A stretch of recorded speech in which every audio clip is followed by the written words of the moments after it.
बिस्मिल्लाहिर्रहमानिर्रहीम अस्सलाम वालेकुम वरहमतुल्लाहि वबरकातुहू। शुगर के लिए इंतहाई लाजवाब नुस्खा। सबसे पहले आपने लेना है मेथी के बीज, छोटी मेथी के बीज 1 तोला।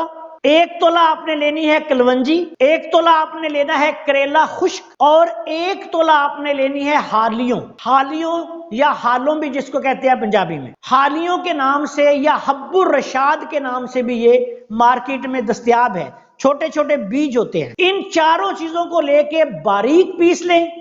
500 मिलीग्राम वाले कैप्सूल भर लें या 2 चुटकियां सुबह शाम खाना खाने के बाद पानी के साथ इस्तेमाल करें। अगर शुगर ज्यादा हो तो दिन में 3 दफा भी खा सकते हैं। अल्लाह के फजलो करम से चंद यौम में ही शुगर कंट्रोल हो जाएगी और शुगर की वजह से होने वाली थकावट, सुस्ती, कमजोरी, पट्ठों का खिंचाव इंशाल्लाह इससे भी निजात मिलेगी। इस नुस्खा को कम से कम 3 माह तक इस्तेमाल करें, जरूरत के मुताबिक। उसके बाद जब कभी शुगर बढ़े तो थोड़ा बहुत कभी कभी खा लिया करें। अस्सलाम वालेकुम वरहमतुल्लाहि वबरकातुहू।